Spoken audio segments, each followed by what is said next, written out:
Nous sommes mardi 19 octobre. Pour tout savoir de l'info, c'est par ici sur NC News.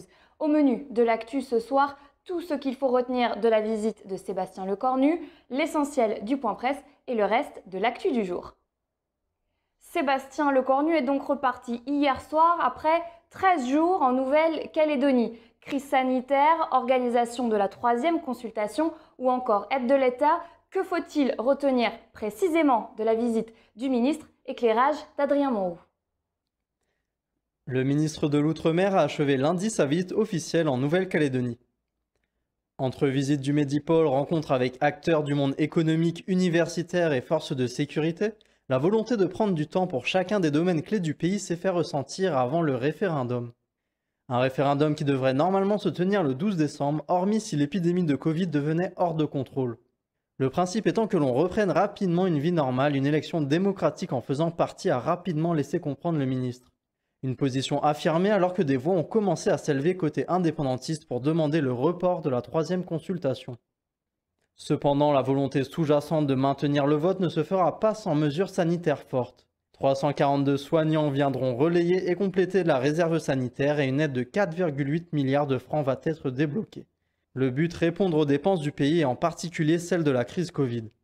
Nous devons apprendre à vivre avec le virus, notamment pour garantir un protocole sanitaire digne de ce nom le jour du vote.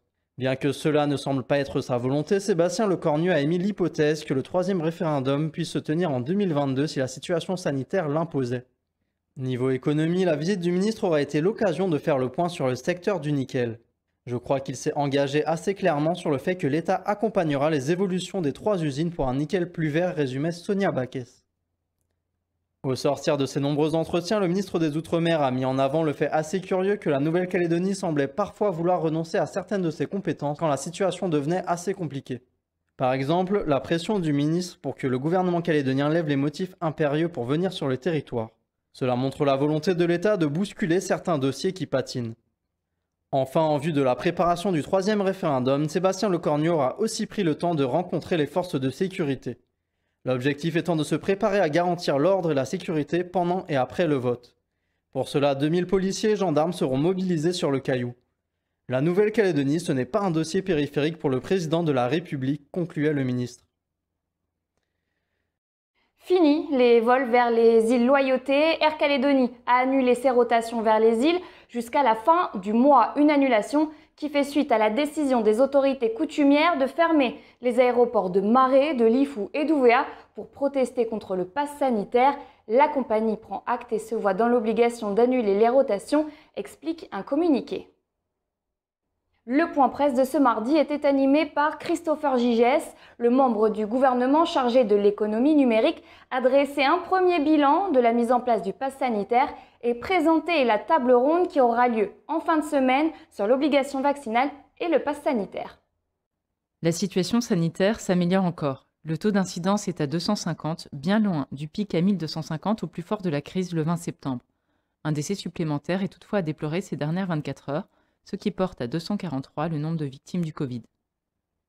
41 personnes restent prises en charge en réanimation et 131 personnes sont hospitalisées en unité Covid. Christopher Gigès a également fait le point sur le pass sanitaire. 35 000 passes ont été délivrés depuis le 11 octobre, malgré les problèmes techniques rencontrés sur la plateforme. Près de 16 000 demandes ont été formulées en mairie. Rappelons que le pass est pour l'heure requis pour accéder aux restaurants, salles de sport commerciales, établissements culturels, services à la personne, cabinet d'esthétique, transport aérien et maritime. Dans un deuxième temps, il pourrait être demandé pour accéder aux bars, discothèques, salles de cinéma, Nakamal et salles de jeux qui pourraient ouvrir dans les prochaines semaines. Mais il s'agit pour l'heure de pistes uniquement. Christopher Gigès a également annoncé la tenue d'une table ronde sociale ce samedi à la CPS. À cette occasion, les différents dirigeants d'institutions et les partenaires sociaux seront invités à faire le bilan de l'obligation vaccinale qui continue de faire polémique. Le pass sanitaire, les secteurs concernés par l'obligation au 31 octobre et les sanctions seront au cœur des discussions qui se veulent ouvertes. La délibération sera discutée, voire soumise à modification. Tous les scénarios sont sur la table, a laissé entendre le membre du gouvernement. À ce propos, après Génération NC, qui demande l'allègement de l'obligation vaccinale au profit du pass sanitaire, autour de l'éveil océanien de prendre position. Les 3 élus de l'EO ont déposé un texte sur le bureau du Congrès visant à demander le report de l'obligation vaccinale au 31 décembre et sa levée si l'objectif vaccinal du gouvernement est atteint, à savoir 85% de la population vaccinable. Ce qui ne devrait pas tarder, sachant que 74% de la population a reçu une première dose et que la deuxième dose devrait rapidement suivre. La suite des mesures de confinement devrait par ailleurs être annoncée demain, a laissé entendre le membre du gouvernement. Quant à la levée des motifs impérieux demandés par Sébastien Lecornu pour entrer sur le territoire, elle sera discutée la semaine prochaine par les membres de l'exécutif, a avancé Christopher Gigès. Merci d'avoir suivi notre JT et à demain pour un nouveau point sur l'info.